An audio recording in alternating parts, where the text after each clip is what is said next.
discover the chilling mysteries of the Nahanni Valley, where untamed wilderness meets spine-tingling legends. Journey into the heart of the dark world, where gold seekers vanished without a trace, leaving only their decapitated remains as grim reminders of the valley's dark secrets. Uncover tales of lost souls, malevolent spirits, and a landscape that holds more than just natural beauty. Just remember, when exploring these haunted lands, don't lose your head. Hello and welcome to another episode of the Deceptive Reality Podcast, where Nick dreams about getting more caffeine into his system every week. I'm Nick, who I've been talking about, and with me as always is the keen Bert. Keen. Remember you probably will know this because you're an old game guy. There used to be a game on the PC called Commander Keen. I do remember this. Used to be a kid. He used to have a blaster, like a space pistol, and he wore a helmet. I think the helmet was green, red stripe, and white. And it's like one of the first video games I ever played. Yeah, I think the first one I ever played was Alone in the Dark. But I got into computers kind of later on than a lot of people did. Well, it didn't come into Canada until like the year 2002. We just got it a couple of years ago. That's right. Just now made it. Did you ever play, I'm curious how you would say the name of this game. The WOLF. You know where I'm going with this? How'd you say it? Wolfenstein. Okay. How did you expect me to say it? Wolfenstein. Oh, we always said Wolfenstein. Do you say Wolfenstein? No, Wolfenstein 3D is what I would have said. Oh, okay. Well, I mean, there's been a lot of sequels since, and you've seen them say it in commercials, so that's kind of cheating. I used to play that Wolfenstein 3D, right. And then I went to Doom, and then I went to Duke Nukem. Oh, that was one of my favorites. Duke Nukem was probably one of my all-time favorite. In fact, I remember I played on a computer. Now, this will give you guys an idea of how old this is. We were playing in megahertz, okay, not in gigahertz. Yeah, we're talking megahertz. And I think my first top-end gaming PC was like 250-something megahertz. And I'm like, dude, I'm flying.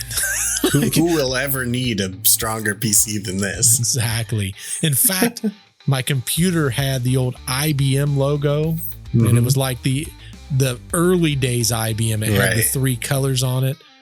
But yeah, I was so excited to play 3. And the other thing I was playing was Texas Hold'em, and there was a bass game. I can't remember what the name of that bass game was. Ultimate Bass Pro Tour or something like that. But it was literally like this little triangle with a square underneath it. There was like a boat that you would just drag around to the lake. And then you were pressing a button. You wasn't really casting. You was pressing a button, and then you'd have to reel it in a little bit. And I'm like, man, this is top shelf right here, boys. Look at these graphics. You caught a fish. It just said you caught a fish. Like there's no photo of a fish anywhere. I don't know why it took me so long to get into computers, but that is once I did, it I just had no interest for the longest time. Wow. Yeah. Before computers, what was your interest, Nick? Man, well, I always liked to read a lot. Did a lot of stuff outdoors. I was kind of an outdoorsy kid when I was younger, which is odd because I don't like nature now. I like cement and pavement and smoke and stuff. Smoke, fire, smoke, man-made things. I don't like trees or bees or whatever else is out there. Don't like deer. Literally hilarious. Gosh. Oh, this off every topic that we're talking about. Did I tell you that I saw the color green for the first time in my life about 3 or 4 days ago? What? How do you know you saw green? Well, I can only assume that I saw green because someone told me that at our lighthouse, they installed binoculars that have those in chroma lenses for my particular type of color blindness. Yeah. So I went and tried it, and I believe I saw green because I could differentiate the colors of things, and I've never been able to do that before. Interesting. And like I could tell that like rocks sometimes have green on them. I thought all rocks were black. Wow. At the beach anyway. Grass, like, and trees and stuff look like they're alive. They don't look like brown and dead all the time. Oh, that's interesting. Which was kind of news to me. And what I see looks like it's a couple hours later in the day because it's a little darker and muted, kind of. Huh. I watched this video on those glasses and how the vast majority of it was fake. I saw that too, right? And I saw it before I went there. So I was super curious if that was just them doing like a hit piece on it or if that was like legit. But if you saw something that's different, like one thing they mentioned, and I'm like, you know what, that does make sense for the people that have multiple colors they can't see, like reds and greens and whatever. But yet they would have these balloons up and they'd be like, oh, that's a red balloon. And it's like, well, if the person's never seen red, how would they know that's red and this one's green? Like they would never know because it's all muted colors to them. Yeah. Well, that's the thing I wondered too. Like how would anyone ever know what I'm seeing and what I'm not? Or how would I know what other people are seeing and what I'm not? And the answer I came up with when I was there is that I can tell the differences between colors that other people can tell normally. So like that makes sense. If there's like 3 things and they're different kinds of green, I only see 1. But other people can pick out 3. Now, when I look through these glasses, I can see 3 different colors there. I'd be interested to know what you actually see. I don't know if it's possible for us to know what each other sees. No, but it's fascinating. I actually did one of those colorblind tests. Yeah. To see on what spectrum of colorblind I am. Because I'm not colorblind, but right. You know, they say that most people have some level of color blindness, but to a degreed shade of something else. Right. And I took this thing and I aced it. Like there wasn't a color that my eyes could not perceive. Most people have no problem with it whatsoever. Yeah. And you know what? Most of it I can do just fine too. Yeah. It's just anything green or made up of green that's the problem. But it got me thinking maybe I should buy those glasses.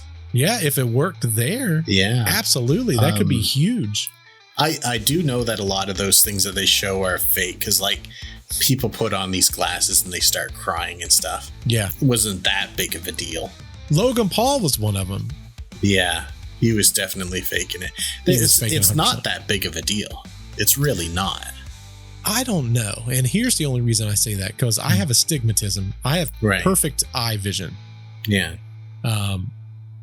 For a long time, because with astigmatism, it's basically lines. Like if there's lines, it's hard for me to see that because of the way the light coming into my eye is. It's oblong versus being round. Right.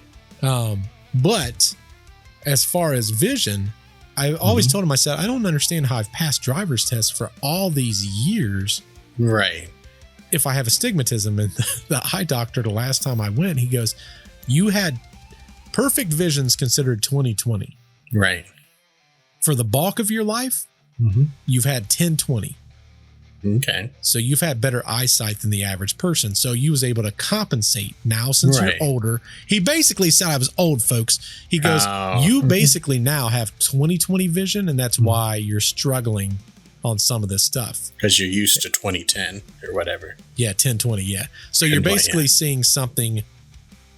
So 20/20, I'm going to screw this up, but there's going to be an optometrist guaranteed in our comments. It's going to be like, he's wrong on this. I believe you can see something 20 millimeters from 20 something away, 20 foot away, something like that. Or maybe it's something 20 centimeters, 20 feet away. Anyway, you're able to do that. I was able to see 10 from whatever that other distance was. So something half as small as what is considered good eyesight. Right. But as I got older, I went down to 20/20. So what everyone with perfect eyesight sees, but because of my disability with astigmatism, it's now blurry for me. So let me ask you this. If you could go back to what you were seeing before, would that be so life-changing it would make you cry? Here's the thing. So when I put my glasses on, right, it refocuses that light. Right. And when I was a kid, I had the glasses, but when you're a kid, I don't think you necessarily care. You just kind of go through life and you're like, okay, cool, I can see things better. Yeah. But from the age of like, whatever it was, when I stopped going to the optometrist, like 14, 15, 16, whatever it was, he basically said, hey, can you see the board? And can you see this? Can you see that? And I'm like, yeah. And he goes, have you ever like not wore glasses? And I'm like, no, like you guys, you told me I'm supposed to be wearing glasses. So I did. So I stopped wearing glasses till I was literally like 40. Yeah. When I got my first set of glasses and I put them back on for the first time as an adult, and the trees was no longer just in my eyes a tree, but I looked at it and I could see like individual leaves. Right. I would just stop and stare and just look at it like, wow. Or like grass. I could see the individual blades of grass versus from a distance, it just all looked like it was just green. You know what I mean? Well, to me, that's kind of a bigger deal because that's affecting not the colors of things, but what you're actually seeing. I don't know, because I think when you start seeing colors and there's a whole new spectrum, I could see where that probably, to me, you know, like when you see things in like grayscale or like a dark color, and then you're actually seeing something that is like a whole new world. I bet in both occasions it's probably the same. Like for me, it wasn't life changing to where I wanted to cry, but I would stop and just stare at stuff and be like, wow, that's what that really looks like. Or like that yes, I did do a lot of that. Yeah. Now here's one thing. Here's a great example. Because you know, when I would edit photography photos, it always looked high def. Right. But when I wouldn't have glasses on or I wasn't looking at a computer screen, everything almost looked like it was just standard definition to me. The best way I could put it. So when I got glasses and everything was HD, I'm like, oh, wow, like this is how things are supposed to look all the time. Yeah. So a lot of times I would take photos of things that was relatively far away. Right. And then I'd go home and I'd be like, wow, this looks really cool. Well, now I'm seeing this in real life. So a lot of times I'd stop and just kind of stare at things like, wow, this is crazy. Or like if we go to a concert, it'd no longer be like, I'm pretty sure that's the singer from this distance. It's like, wow, this is dude I've seen on YouTube. You know, it's a little different. So I don't know. I think in both occasions it probably would be the same. I don't like. If I was seeing grayscale and I saw color, yeah, maybe. But like, and I'm not ashamed to cry or admit to it. Like I watch movies all the time where I bawl like a baby. I don't care. Oh, sure. So if I felt like crying when I saw colors, I definitely would have. But for me, it wasn't emotional. The only thing I could think of that was close to emotional was that one of my friends took me to do it. And I was grateful that they wanted to share that experience with me. So I was kind of grateful for that, but it wasn't like life changing for me. Maybe some people it is, but it was cool. It was cool. Oh, for sure. Yeah. Cause you're seeing something you've never seen before. Yeah. But not super emotional, to be honest. I've always been glad that I've always had pretty good eyesight for the most part, because, you know, in what we do, you know, you kind of have to have, there's two things you have to do when you create like podcasts or content, or really three things. I guess I lied on that. There's three things you have to be successful. And I'm not saying we are successful. Your brain has to work relatively quick. It has to, like you have to bam, bam, bam, bam, bam. The other big thing is you have to be able to acknowledge the finer detail in things. So when I'm editing things, timing is by far the most important thing. Yeah. And as much as I would love to say what we record is perfectly timed, you guys don't see it through the magic of the editing process, but there's a lot of little things that I manipulate to give it a certain look or feel that I'm trying to. Je ne sais quoi. Correct, 100%.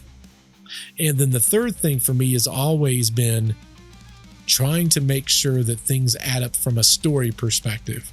So to create these kind of podcasts like we do. I've been blessed that those three things, because if I didn't have things like this or even streaming before we did this, my life would be so boring. So it's like, I'm super glad.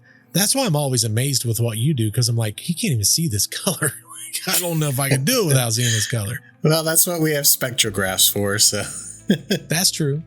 That's true. Speaking of spectrographs. Yeah.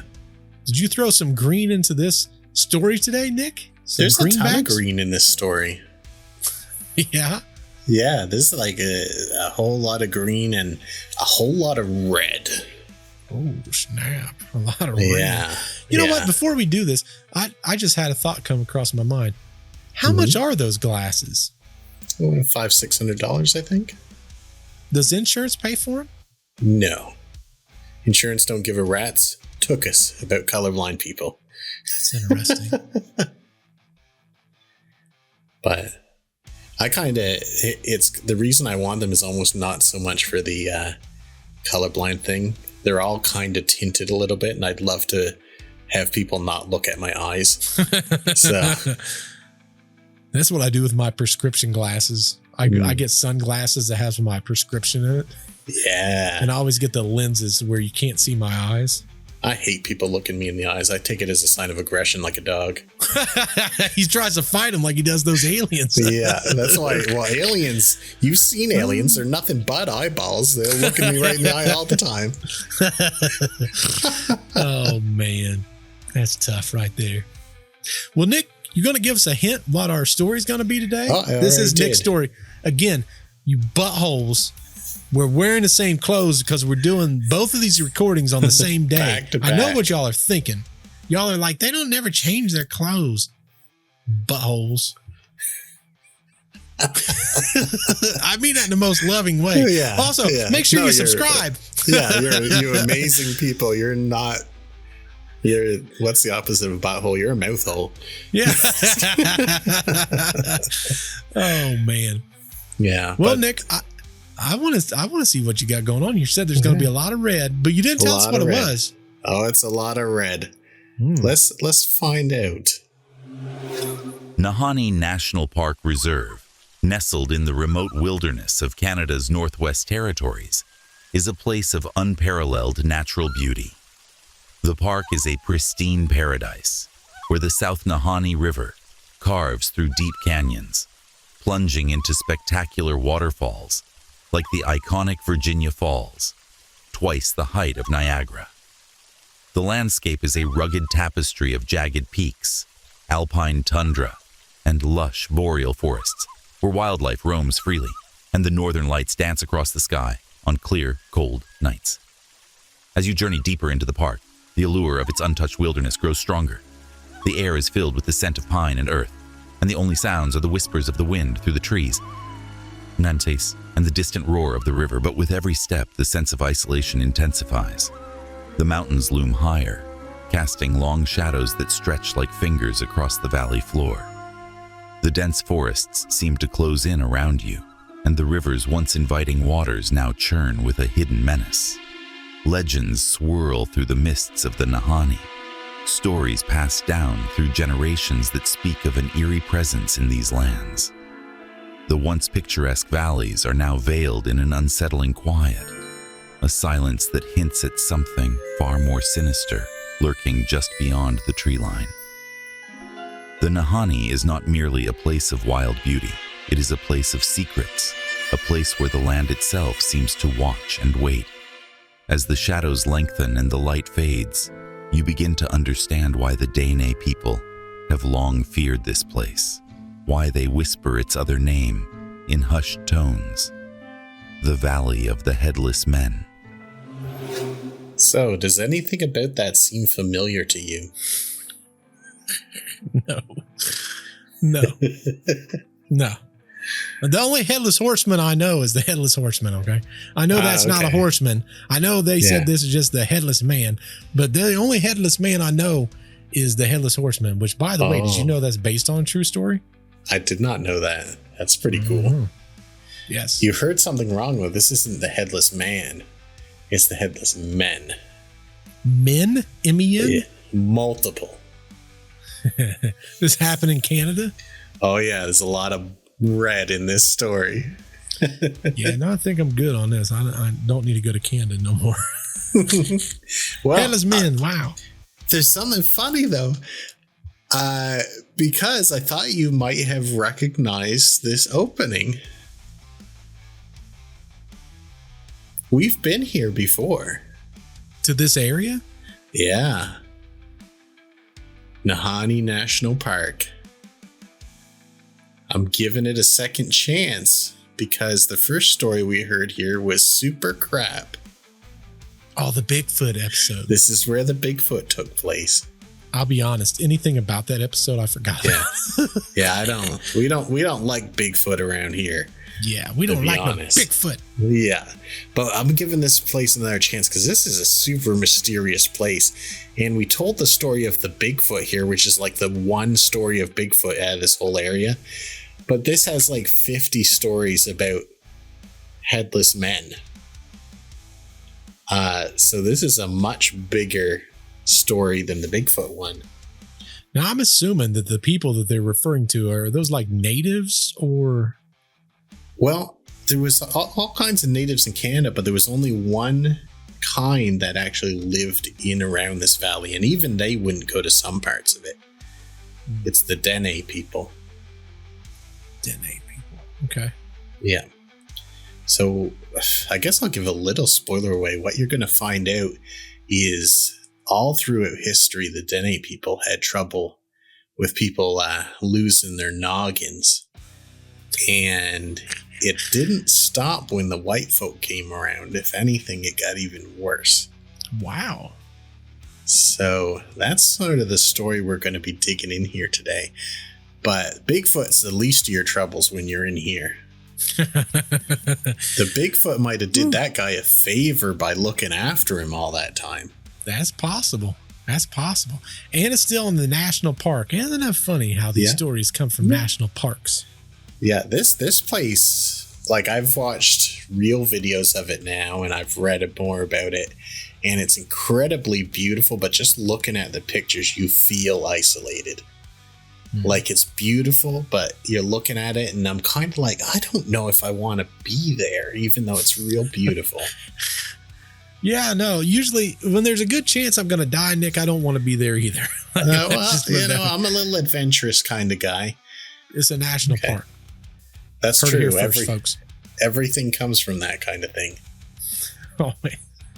But there's some wicked stuff that happens here, and there's a pattern to it all, which you can probably guess. Pattern, you say? Yeah. Actually, maybe it's too early to guess. Maybe it's too early. I have no clue what you're talking about. Yeah.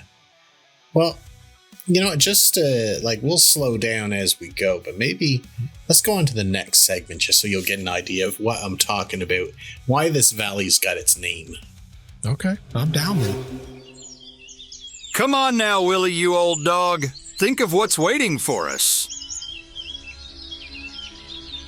In the early summer of 1904, two brothers, Frank and Willie McLeod, set out from Edmonton, Alberta, with dreams of striking it rich in the wild, untamed Nahanni Mountains.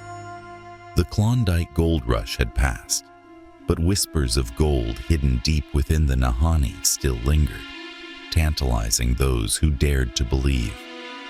The McLeod brothers, seasoned fur traders with a reputation for resilience, were among those drawn by the lure of untouched riches. For months, they pushed deeper into the wilderness, following the South Nahanni River, past the roaring waters of Virginia Falls, and into the heart of the mountains. They knew they were treading in the footsteps of countless others who had vanished without a trace, but they pressed on, spurred by the hope that they would be the ones to finally unlock the secrets of the Nahanni. By late autumn, they found themselves in a secluded valley, where the river widened and slowed, the air thick with an eerie stillness. They made camp, preparing to spend the winter there, convinced that they were close to discovering the legendary gold. As the days grew shorter and the cold tightened its grip on the land, the brothers began to sense something strange in the valley.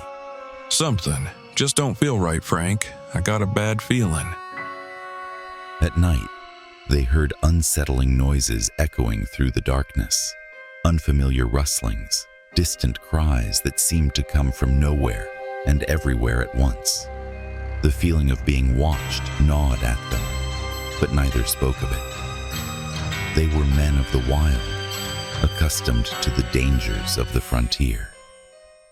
Yet, as the weeks passed, a creeping dread settled over their camp, a silent, invisible presence that made the hairs on the back of their necks stand on end. One bitterly cold night, as the brothers huddled by their fire, the tension between them unspoken but palpable, they decided to turn in early. Frank, the elder of the two, was the first to drift off, while Willie lingered by the fire a while longer, his hand unconsciously resting on the grip of his rifle. Sometime during the night, the silence was shattered by the quick, brutal violence of an unseen assailant. The attack was swift, so sudden that Frank barely had time to react. When morning came, the grisly scene that greeted the light of dawn was one that would haunt the valley for generations. Frank McLeod's skeletal remains were found sprawled in his bedroll, half sitting, as if he had tried to rise in the instant before death claimed him. His head was gone, severed cleanly and without a trace. Willie was found nearby, his bony fingers still curled around the trigger of a rifle, his arm outstretched as if he had been reaching for it in a desperate bid to defend himself. He too was headless, his body lying in a twisted, contorted posture that spoke of a violent end. Gosh, dang, Nick. Oh, wow, yeah. So you see what I'm talking about now. Wow.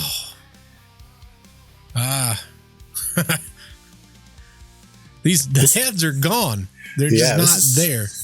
This is one of the more violent tales we've done, really.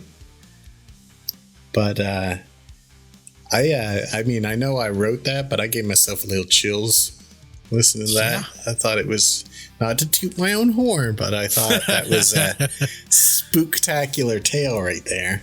Man, this would have been a great Halloween episode. I know, right? Man, I think we're really gonna scare people this year. Oh yeah, this is gonna be a good year. We already got some stories. My mom gave me a whole bunch of them. Oh, yeah, I can't wait.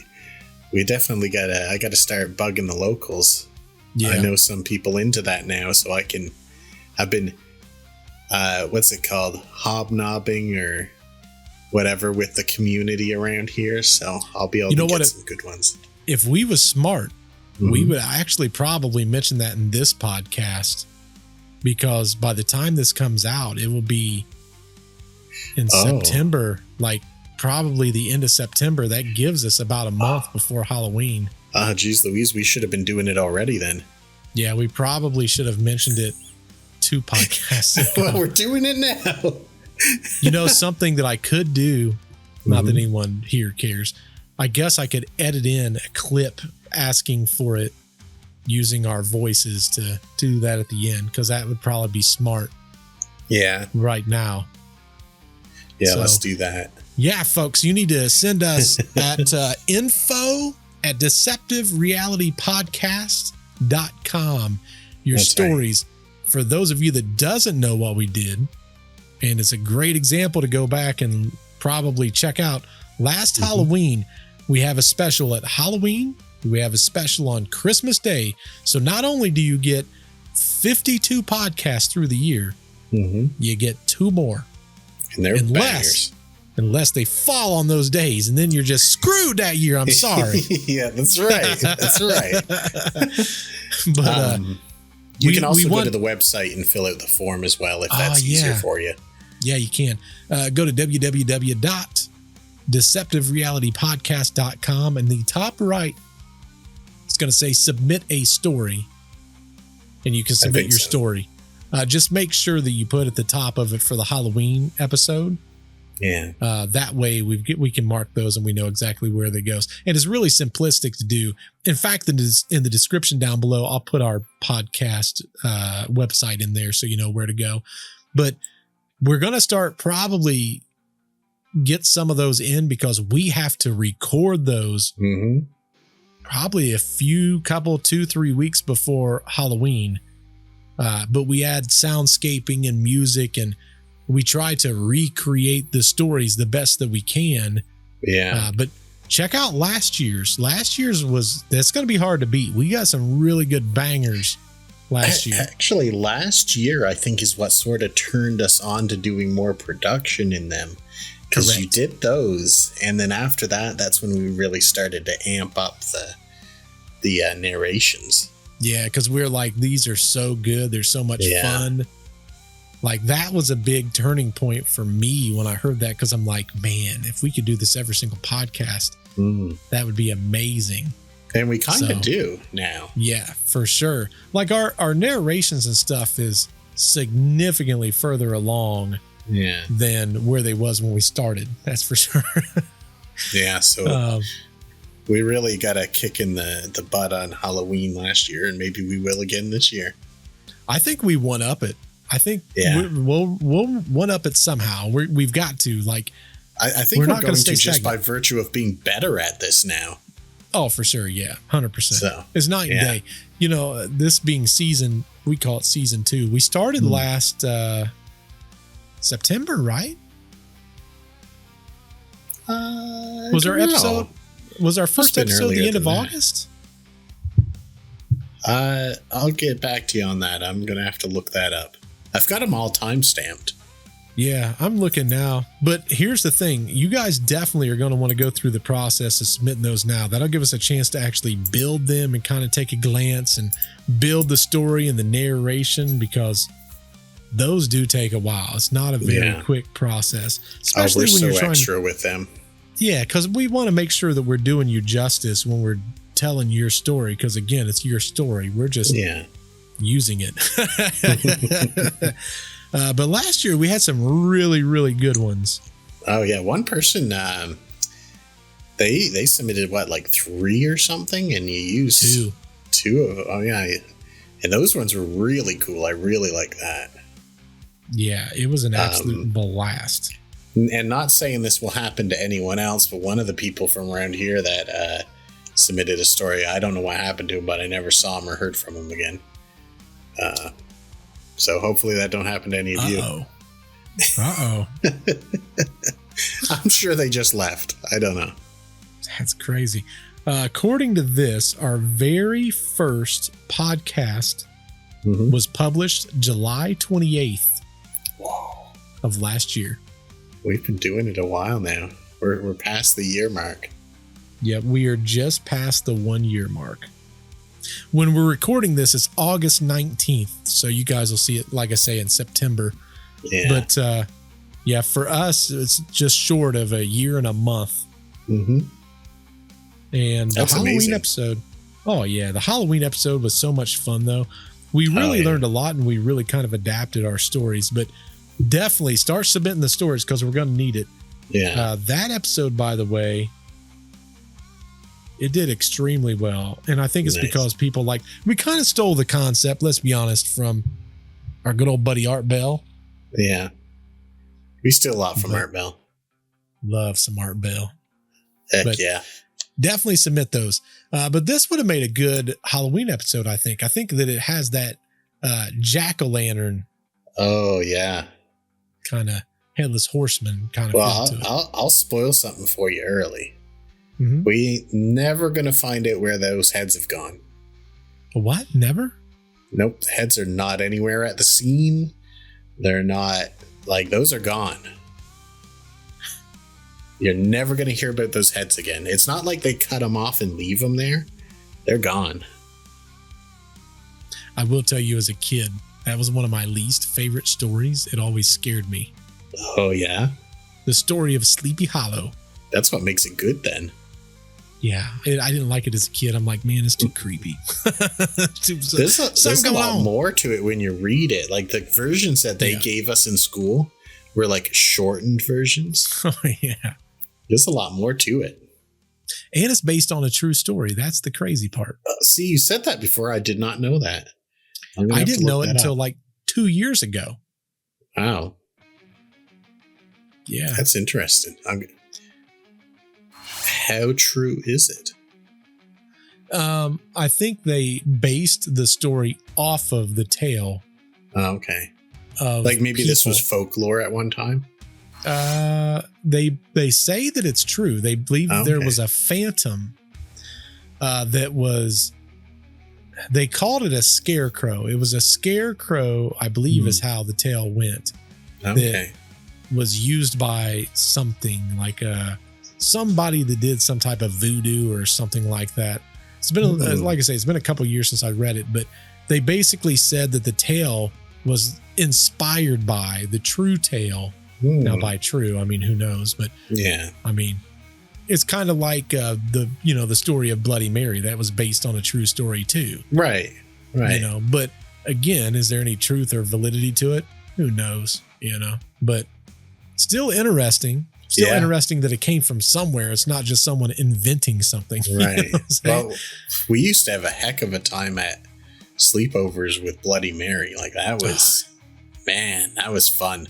Because back then, I don't know if I was just dumb, but I thought, this could happen.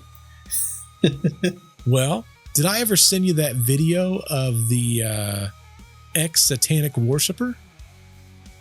I don't know, but I've seen a lot of those kind of videos. So, well, he talked about how Bloody Mary does open a portal. Oh, really? Mm-hmm. Yep, he talked about that. That's how he supposedly. That's how he got into all the witchcraft stuff. He became a high warlock in the satanic worship, is what he became, and that's what he talked about. He said, all of that stuff is actually true. He said most people just laugh and joke around about it and say there's no validity to it. He goes, but it technically does open something that something can come through. I feel cheated as heck. I did a lot of Bloody Mary and I never became a warlock at all. You didn't become no kind of satanic worshiper, warlock, mans? Man, I want to be like, he wasn't just a warlock, he was a supreme warlock. I didn't become any kind of warlock. Like, did I waste my life? You just didn't do it right. Oh, you said it you didn't say it enough. You said it twice and forgot a third one. Dang. Like Beetlejuice. Whatever that's where Beetlejuice came up with it. I bet it was. Because that would make sense. That would make sense. Who knows? Who knows? Who would have thunk it? I wouldn't have thunk it. So you have any theories on where these heads are going or what's happening? Yeah, they're gone. They're in another dimension, Nick. They surely could be. Oh, yeah. So that's the part. I can't believe I forgot. I wanted to really emphasize something. This happened so quick that the guy who was sleeping in the bedroll was half sat up. And the guy who was sitting next to the fire with the gun next to him had his hand on the gun with his finger on the trigger, but never had a chance to pick it up. He was sitting up straight like that. And that happened so quick. Both of them lost their heads like that. One guy was half sat up and one guy was sat up with his hand on a gun. Now, here's what doesn't make sense. Mm-hmm. You said the one guy's in a tent. Yep. But the tent was fine? Tent was fine. Well, there goes that theory. Yeah, and you know how you'd sit up and you'd sort of have your hands propping your body up? Yeah. His hands were still propping him up, supposedly. Yeah, that's nuts. Yeah, it's something that happened real quick, I guess. And that's what I wanted to emphasize on that, and I almost forgot. So that's important. Well, we brought it back around, Nick. That's what we do. We bring it back around. That's right. Yeah, I almost lost my chance. Well, at first, if the tent was undisturbed, that's a very odd thing just in and of itself. Like that's a very difficult thing. I would say borderline impossible thing. Right. Well, I guess this whole thing would seem impossible for like a regular person to do. Like That's I what I'm couldn't get saying. in and out of the tent, do something like that. I assume, I don't know. I assume taking off someone's head completely is difficult. And doing it so quick that basically two guys couldn't react. See, it's stuff like that I get curious, and I'm like, man, I wish there was like a crime scene photo. Yeah, I know, right? Because I kind of want to understand what happened in that. Yeah. Because that seems like a very odd thing to me. It does. Well, I mean, I guess that's the whole point of it. Yeah, but like, was there blood splatter? Was there, was it completely clean? Was there anything that gives the impression of like lasers? Well, the blood question, I don't know the answer to. They've never mentioned any blood, but I assumed that it was there. Yeah. But it supposedly was a perfectly clean cut. Because here's the thing, like with a sword, when you're, not that I've ever done this, by the way, Right. but when you got a sword and you're swinging it and you're cutting and it's super clean, there's still blood particulates on the blade that Right. it would hit the tent. So my question is, was there blood on the tent? Was there no blood on the tent? No mention of blood whatsoever. Only that the cut was clean in that. You know how a lot of times if you cut something, there'll be like, there's some tearing or something like that. This was like incredibly clean through bone and flesh. If this was not in Canada, I would assume this to be an Oni. A what? An Oni. Oh, yeah? Yeah. Well, I mean, I don't know how they would have got there, but there could be an equivalent. Yeah, but I always looked at the Oni as like that samurai warrior. Right. Which makes sense for where it comes out of. But in Canada, like that doesn't make sense. It's not like y'all walk around with samurai swords on. No, I don't think there's really been much sword play in Canada, really. No, not at all. But something's happening. It's very curious. That's why I wish there was more information about what's there. It's kind of like when I hear the stories of the alien mutations. Right.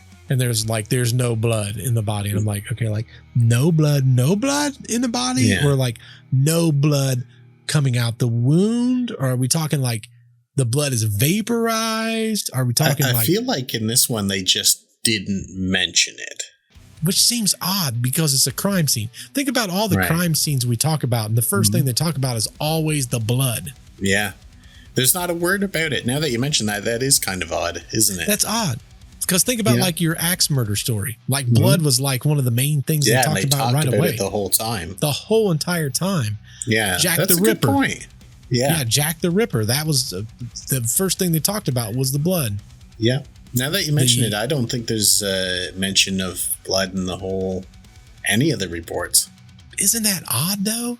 Yeah. I didn't think so before, but now you've kind of got me thinking, and yeah, that does seem odd. Because like that's the first thing I would analyze. Like if there was blood splatter on the tent, I would go, there had to be a projectile that caused it. Versus some people would say, okay, well, what's the alternative there, genius? If it's extra dimensional, and let's say the head was opened up and it was just a slit, just a sleek cut, which again would be a perfect cut. Yeah. There'd be no blood that would go anywhere because it'd be just that dimensional slice. That's very odd. And it is odd that it's never mentioned. Interesting. Listen, even at the late hours of night, Nick. Yeah. His old brain's always thinking. Yeah, your old ticker's ticking away. Like a friggin' bear trap. Yeah, I can't believe I never thought about that. Well, that's why I watch too many crime shows. Exactly. It takes two, baby. Me and you. We just got copywritten. Dang it. Yeah, that's right. It was too close to the original. Too close to perfect. Too perfect. Dang. Too perfect. No blood. Yeah, I watch too many Forensic Files. I think that's what it is. Yeah, well, you're not going to get any details about blood in this, I know. And now that I think back about it, not a single one mentioned a darn thing. Now, a lot of them have a little extra going on, so there wouldn't be a mention of it. And maybe that's why I didn't think about it. But that is a very good point. Yeah. Are you ready to hear a little bit more? I was going to say, we're going to have to figure it out based on what we got now, Nick. Yeah. Let's do it. Let's see what we got. 9 years after the tragic fate of the McLeod brothers, Martin Jorgensen, a seasoned prospector, ventured into the Nahanni Valley, undeterred by the grim legends that surrounded it. The allure of gold buried deep within the valley's rugged terrain drove him onward, and after months of relentless searching, Jorgensen struck what he believed to be a rich vein. Overjoyed, he quickly sent letters to his friends, announcing his discovery and the wealth that awaited them. Jorgensen built a small cabin near his claim, intending to spend the winter guarding his newfound fortune. But as the days grew shorter, an eerie unease began to settle over him. The once comforting silence of the valley became oppressive, the wind carrying strange whispers that gnawed at his nerves. Shadows seemed to move with a will of their own, and Jorgensen felt an unseen presence lurking just beyond the reach of his firelight. Then, one cold, dark night, the whispers turned to screams as Jorgensen's cabin mysteriously burned to the ground. When a search party arrived weeks later, they found only ashes and charred remains. Jorgensen's body lay among the ruins, headless, just like the McLeod brothers before him. His tragic end only deepened the dark legend of the Nahanni and made him another of the headless men that legends say are doomed to wander the valley for all time. Well, things aren't getting no better, Nick. No. You can see why I emphasize men, headless men. Man. It's multiple. At first, the way I took this was going to be like the jack-o'-lantern story where it was like a headless man that was going around, throwing his head at people, or I guess jack-o'-lantern in that case. But yeah, this totally something completely different. Well, it's not really going to go into it much more than this, but I can say that there are stories additionally of headless bodies just wandering around on the riverbanks and stuff in that valley. Well, yeah. There's a whole bunch of people missing a head. They're looking for the head, Nick. What are you talking about? They also don't know where it went, I guess. That's crazy. So, but yeah, this is another one. Burnt his house down on top of it. That's not very nice. No. The only thing I have to say about this one in particular, though, is that guy wasn't very smart. He finds a gold vein and he sends out letters all over the place that could have been read by anyone saying, hey, there's gold here. Probably not wise. Not wise. So, I mean, this particular one you could almost chalk up to a murder, but still, they didn't have to take his head. Yeah, why would you take their head? That doesn't make any sense. So that and it was 9 years later, so it went 9 years. Yeah, so I mean, like, who would have even thought to do that if they were trying to make it look like a copycat or something? Nobody. So not 9 years later. That doesn't make any sense. No, but that's something that's kind of going to recur with these stories. Is a lot of these people are successful in finding gold, but very little of it gets back to the towns. I don't know if that's a coincidence or... Well, we're in a national park. Mm-hmm. We found a vein of precious metal. Yeah. They do say that supernatural things do occur over ley lines and certain veins of, like, crystal. I'm assuming gold and stuff would probably be the same. Gold's pure. Like, you can't get anything much more pure than gold. No. And of course, this wasn't a national park back then when all this is going on. But it's weird that, of course, they get designated that later on. That's what I was going to say. We know why it became one, Nick. Yeah. It doesn't matter how it started. It seems too much to be a coincidence, don't you think? Like, we've talked about this before. It's not a coincidence. Yeah. Right. I don't think so. I mean, at best, it's a way of them controlling dangerous places. And at worst, it's a whole other conspiracy of something. Correct. Yeah. That's what I believe. I believe it's more of they can control what happens on the land themselves. Right. They can kick people out of those areas or off the land, or they can pretty much do whatever they want to. Yeah. Maybe if there was some kind of incident going on, they could say, well, you've got to, this part of the park shut down. You've got to stay to this side, or right. that kind of thing. So I could definitely see why they'd want to control this one, because this is particularly nasty. Right. Yeah. This one is a doozy. It reminds me somewhat of the one that I've told you about that we couldn't make a podcast on because it's a little bit too dark. But again, it was such a gruesome thing that happened. And again, the government came in on that one and kind of controlled everything. This would be the same equivalent to me. The difference is obviously there's no military. It's not a national park at that point in time, but right. Kind of dark though. I think the thing that we're lucky on this, because like, I try to avoid gruesome ones, is this is not a bunch of gruesome things happening. This is one thing happening over and over again. So we really only had to mention it the one time. And now we can just say, oh, it happened again. It happened again kind of thing. That's mainly what saved us here. But yeah, for sure. Also no blood, I guess. So yeah, I mean, it's that part's weird though. Like I wish I knew more about that. Yeah, well, this particular case there wouldn't have been. Yeah. Because that was all burnt up. Yeah. I don't know. Very odd. That's very odd. Any theories at this point?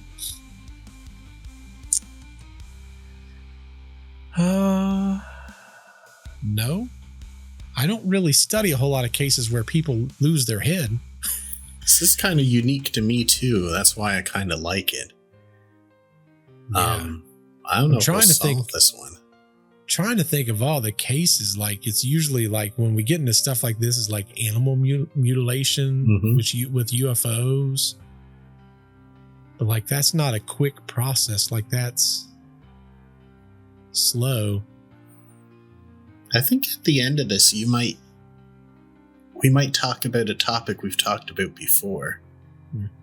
Well, I know we're going to, because if you don't bring it up, I'm going to bring it up at the end. So I can predict that future real easy. That's definitely perplexing. I'd be super curious what's going to come up, because I don't know which direction I could take in something like this, to be honest. Well, I mean, Wally, lay down. When I was researching more into this, I could tell by this that like it's going to be real hard to get a single clear answer out of this. Like we're not going to be able to say, oh, clearly this was a vampire. Clearly this was a werewolf. Clearly this was UFO or anything like this. Whatever it is, we know a couple things, or we're going to know a couple things soon. One of the things we know already is if it's either an incredibly quick supernatural creature or there's more than one. And I think we can safely say that because it got those two guys in the first story at the same time, it sounds like. Yeah. And if it didn't, then it's supernatural because it's fast. So I feel like this is going to be a podcast where I'm quiet a lot because I'm trying to revolve all this around my brain. Like it's not, usually I can just go to like one item and be like, okay, this is the same as this, but I don't know of a single case I've ever read that's even remotely close to this. It is a very odd one. And another oddity about it is by the end of this, you'll see how friggin' frequently this happens. Where did this story come out of? It's out of the Northwest Territories. No, I mean, was this like the police that told this story? Is this like the legends? RCMP recorded a bunch of files about this, which is our police force, Royal Canadian Mounted Police. But also where a lot of this came out is a bunch of news stories later on. Interesting. Yeah, but there's also, well, I guess this isn't too much of a spoiler. There's a lot of native Dene legends about this. So there's a number of sources. And one thing we're going to find out, and I'll give this spoiler away too, is that it definitely couldn't be a straight up serial killer or anything, because it's happening throughout the course longer than human lifetimes. Oh, okay. Well, yeah. That's wild. Yeah. You're going to find that in the next segment, I believe. Let's see what that sounds like, Nick. You got me curious now. Yeah, let's go on to it. I don't know if you'll get any closer to a truth, but let's give it a shot. We're about to find out.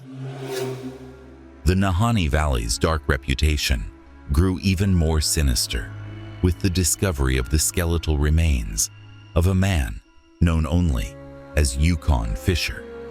Found near Bennett Creek, close to where the McLeod brothers had met their grisly end, Fisher was a figure of mystery. To some, he was an outlaw, to others a prospector, but all agreed he was a man who lived on the edge, always one step ahead of the Royal Canadian Mounted Police.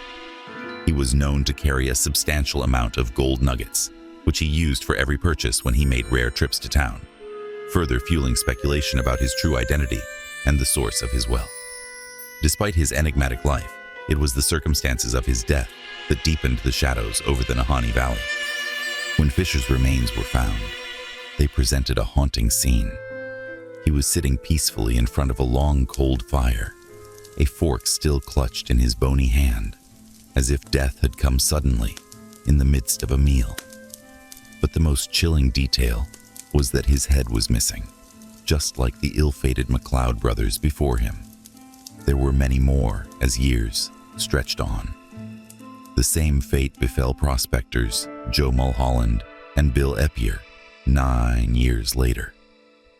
Their cabin, the only trace left after a mysterious fire. The heads, however, were never found. A few years later saw a string of disappearances and suspicious deaths. Phil Powers' charred remains were found in his burnt cabin, with the Royal Canadian Mounted Police's explanation of a faulty stovepipe widely disputed, especially since it never accounted for the whereabouts of his head. Another headless body of a miner from Ontario was found in his sleeping bag. While details are scarce, these disappearances and gruesome discoveries fueled the legend of the Nahanni Valley as a cursed place, adding to its mystique and chilling reputation. With so many gruesome and connected murders, and so much involvement from the Royal Canadian Mounted Police, one would expect some theory or clue, but none was forthcoming. The stories stretch beyond the lifetime of a single serial killer. What could be going on here? I'll be honest, man. Mm-hmm. I have no clue what this would be. This is like a first file coming into the X-Files. Like, I can't even, like, none of my thought process make any sense on this. It's so unlike anything else that I've ever heard. It's really wild. I mean, it's a great story. Like, this thing keeps happening over and over again. The police are involved. They're trying to say, it's a faulty stovepipe or something like that. But people in town were like, yeah, but you know, you can have all the faulty stovepipes you want. It's not going to carry off someone's head. Yeah, that doesn't make any sense. Now, the first guy was interesting. He was actually being followed all the time by the police. Yeah. Because they thought he was up to something. Because he'd roll into town and he'd pay for everything in gold nuggets. Like, he didn't even really care what things cost because he'd just flip them a couple gold nuggets. And that would be that. Like, he really was incredibly wealthy, and people were saying, well, he must be a criminal. You know, he must, like, other people are like, he's just a prospector. He's struck gold. He's not telling anyone about it. Do you think that this has any correlation with, like, the Grim Reaper? Could be. Because with the Grim Reaper, he always carried that sigh with him. Yeah. Scythe. Or scythe, sorry, yeah. Yeah. Though, it could be, but like the Grim Reaper thing, that's like someone who comes for everyone. Right. But I'm saying, like, that's the only individual that I can think of, with the exception of like an Oni that has like a weapon like that. You know what I'm saying? Yeah. Not saying that it has to have a weapon, but why would it be such a cleanly cut? Right. And so quick, because look at this guy again. He was there with a plate on his lap, and he still had a fork in his hand. He didn't even have time to drop the fork when he died. I mean, I guess if there's a way to go, that's probably the way I'd want to go. He was having some nice bacon and eggs, and yeah, man, he's living. Then all of a sudden, his head was to another realm, I guess. He gone. Yeah, he didn't even know it. But that's a good thing. At least these people don't, like, this is happening so quick, they don't even know what's going on. There's no way. Yeah, that's crazy. Yeah, but just in this little segment here, we had 1, 2, 3, 4. Is it more than 4? I think it was 4, I believe. Yeah, it was 4. Just right in a string. Police were investigating them at this point. The earlier ones, not so much, I guess. They just had local people showing up, but the police were in on these ones. They never really had a explanation for the first guy, other than like he was being surveilled by them, so they don't really know. Like, they couldn't state he had any enemies or anything. But what correlated him to the other guy is that it seems like they both had found a vein of gold, maybe the same one, because these were really close to each other, if you recall. Yeah. I don't know, man. I'm truly stumped on this one. I have no clue what direction to even take. Yeah. Like, if I heard a story of this that's similar going forward, I'd be like, man, this is just like this other case. Right. This one, I've got nothing to play. It makes me want to go back and see if there's other stories where this has occurred, though, because this is a very, like, where do you go with this? Like, I don't even know where you would go with something like this. It might be helpful for you to hear the earlier tales, like what was happening in the native people's times when they first got to this valley. Because this, turns out, has been going on for thousands of years. That's weird. It's not just a modern kind of thing. Well, most of these tales are not modern, and I wasn't able to come up with anything that has happened in the last little while, but we don't have people coming up from the US looking for gold, or from Ontario looking for gold there anymore. We're not allowed in. There's crossing guards now. Well, also, it's a national park. You can't dig for gold at a national park. Them doggone border patrols and freaking national parks screwing it all up for everybody. Right. Well, I don't know. They might have done a good job here, because saved a lot of people. It becomes a national park. You can't dig for gold anymore. It seems like there might have been a correlation between finding gold and getting your head cut off. Yeah. Because that's one thing that every single one of those people had in common. Everyone in this story were prospectors. That's a weird thing. That's a very weird thing. Yeah, that is weird. This story doesn't make sense at all for me, Nick. I'm trying to piece it together in my head, but I'm not. Like, I'm drawing blanks on this one. It's hard to come up with theories. But maybe, I think after the next segment, maybe we can talk about a topic we've kind of talked about before. And it might be a little bit better. You want to roll into that one? Yeah, at this point, I got nothing to lose. Yeah, I think this is the last one, and this is going to talk about legends, and maybe that'll give us some idea where to go. The Nahanni Valley has been steeped in folklore and mystery for thousands of years. Archaeological evidence suggests that humans first inhabited the area around 9,000 to 10,000 years ago.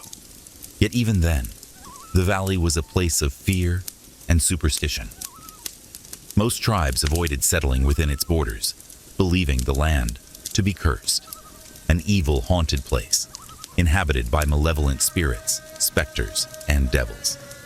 The few who dared to venture into the Nahanni, such as the native Diné people, told of strange fearsome creatures lurking in the dense shadowy forests, watching from the darkness. The word Nahanni itself is rooted in the fears of those early inhabitants. Originating from the Athabascan speakers of Canada's western subarctic, Nahanni was used to describe remote and distrusted people, those who lived far away in the depths of the wilderness, shrouded in mystery and malevolence. These distant groups were considered untrustworthy, even hostile, and were often said to be giants, evil spirits, or practitioners of dark, powerful magic far beyond the capabilities of other tribes.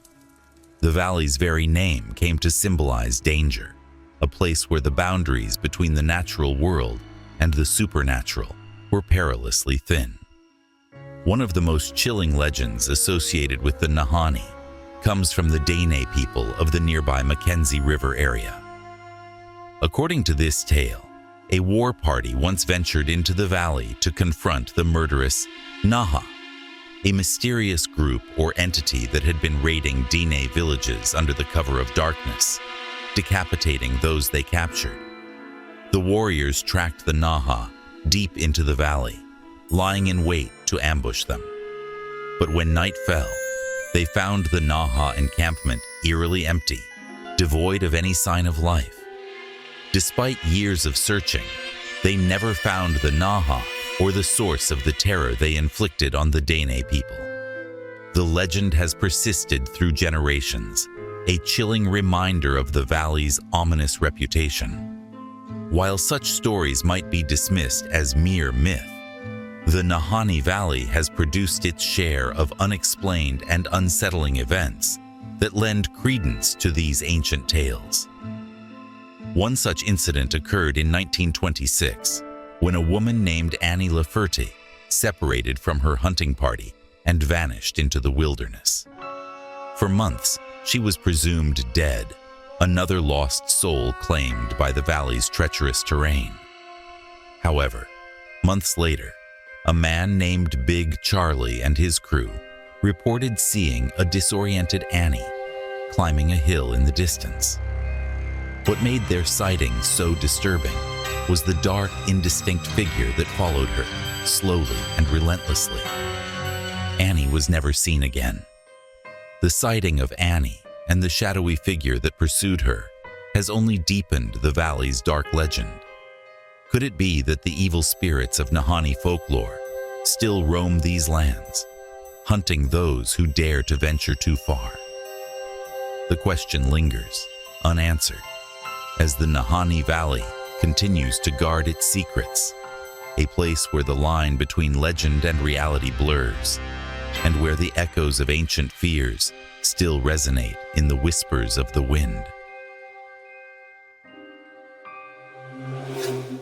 Right. So while that was playing, Nick, I looked up because I was curious.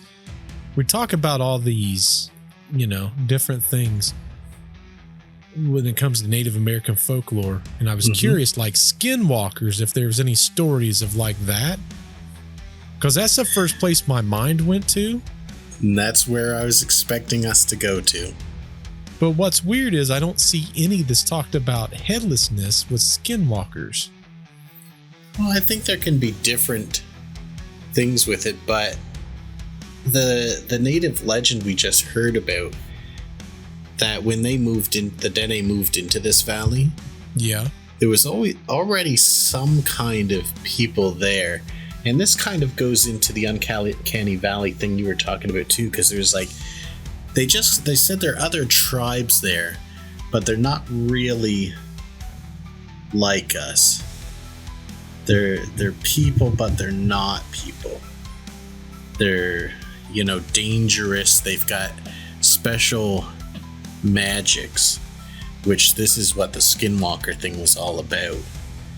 And that's where I kind of thought you'd go to, but they're like, they're in there, they're deep in the forest, they're dangerous, we just got to stay away from them. we don't know what they are. They're like us, but they're not like us. And then they started grabbing people from villages over time. And if they caught someone, they'd take their head every time. So the war party went looking for them. Could never find them. Could find their camps, but could never find the maybe skinwalkers. Like, I would think, because again, it comes down to a pattern, right? Mm-hmm. So I see the same pattern over and over again. I go, okay, this is clearly the same thing. Yeah. I would assume if it was like a skinwalker that we know about, there'd be that pattern of at least somebody being reported headless, but I don't see a single report where that's the case. So it's a question of like, okay, is this an offshoot? Or is it the fact that we're looking at it and we're going, okay, Native American, there's our pattern, but it's completely different symptoms, right? It's like, I heard someone say it the other day, because I've got the aura ring, you know, the ring that goes on your finger. And I thought it was funny because I have no clue what this technically means. And trust me, there's a tie in here because you guys are like, how in the world is he tying this bad boy in? Just stick with me, folks. You'll see what I'm talking about. There's a thing called a heart rate variable, HRV or something like that. Mm-hmm. And I looked at it and the number was really high. You know as well as I do, when the numbers are high, it's generally not good. I was like, man, my number not going down. But then I read and everyone talked about how low numbers was bad. I'm like, oh man, my number is real high. I'm good. I'm safe. But the thing is when you see something like that and you go, okay, I'm perceiving it as bad. Right. It has something to do with the heart. Are we doing the same thing with Native Americans where we're going Native American there, Native American here? This one has skinwalkers. This has to be skinwalkers. Right. When it could potentially be something completely different. Because I would assume there'd be some part of the story the same. Now, the uncanny valley makes sense, right? Like when we talk about skinwalkers, I think the first thing we ever talk about is the animals never look the same. Yeah. Or the legend of the deer woman. Right. But I don't ever remember hearing a case where they're like, well, this person didn't have a head. So I know. That's the unusual part. That's very unusual. It could be something else, but it could also be like, you know, we have natives here that have certain rituals. We have natives here that have certain rituals. I mean, even us, the way, you know, like people up here do things is different from how you do things. Sure. Maybe there's skinwalkers here and the skinwalkers here do different rituals or different things like that. And it could come down to that, or it could be something else entirely. All we know is it's been around for thousands of years. And it's been a friggin' nuisance for people all that time. Yeah, I don't know on this one, Nick. You got me lost. Yeah, well, everyone is. We don't know the answer to this. I mean, there's different things like the Wendigo, which was something that was cannibalistic and might take someone's head. Yeah, but I don't remember a case where I've ever heard a story where a Wendigo is taking someone's head. Well, they wouldn't, like, normally they wouldn't just be interested in the head because that's not where the best meat is or whatever. Correct. So that wouldn't make sense. But I don't know. Could just be different customs. That's so weird. Yeah. And there's no recent cases.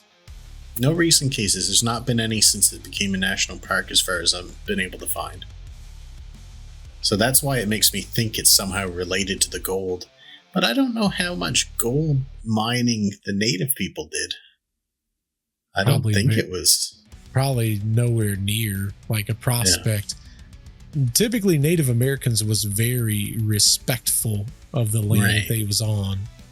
Yeah, but these things kept attacking them too. Now, they made it sound like it was a whole tribe of these things. So they found encampments.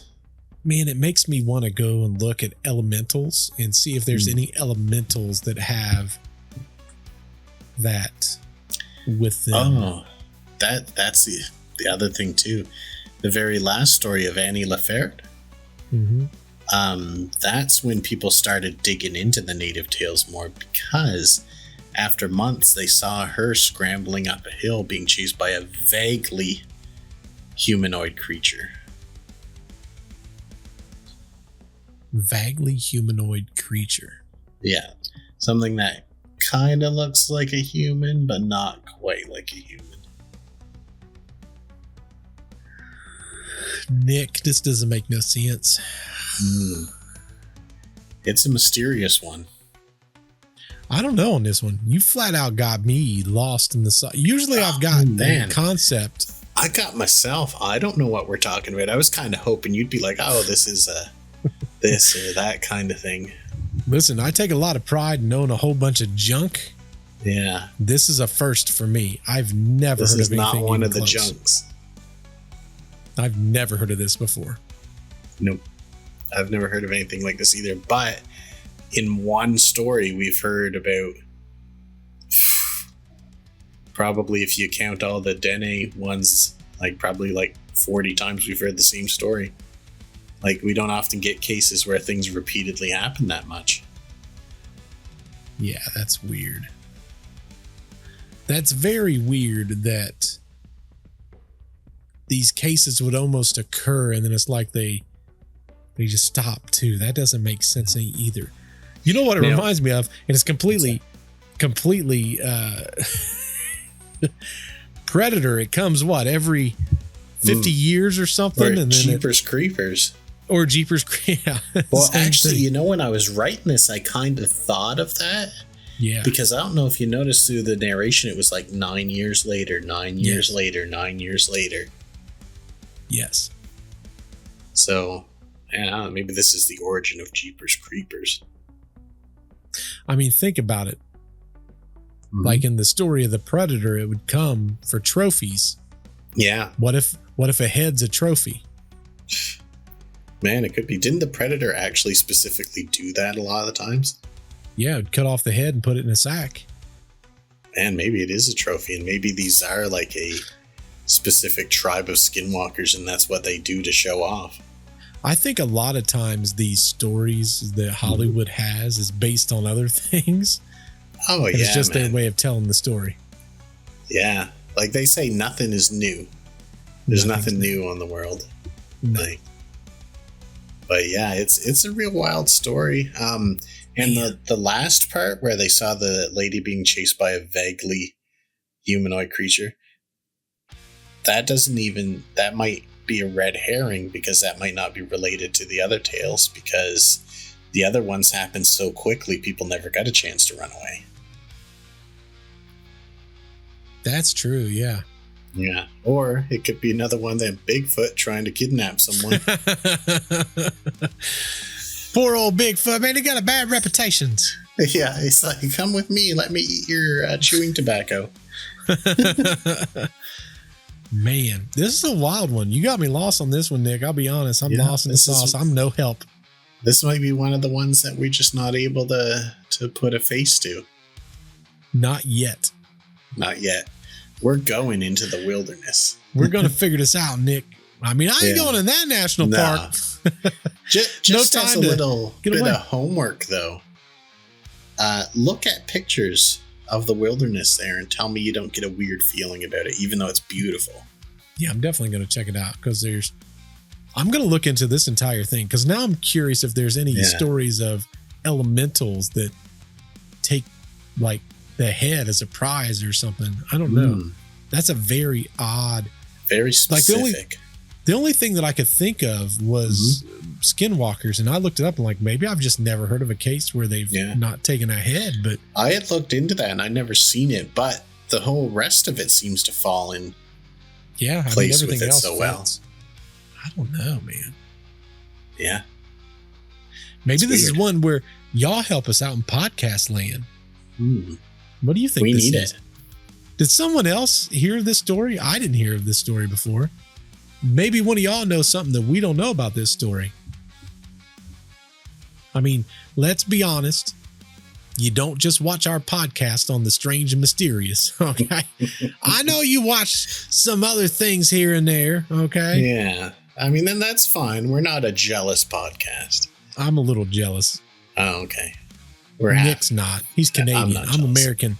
I'm allowed to be a little jealous. Okay. I'm confident that you'll always come home to us. Wow.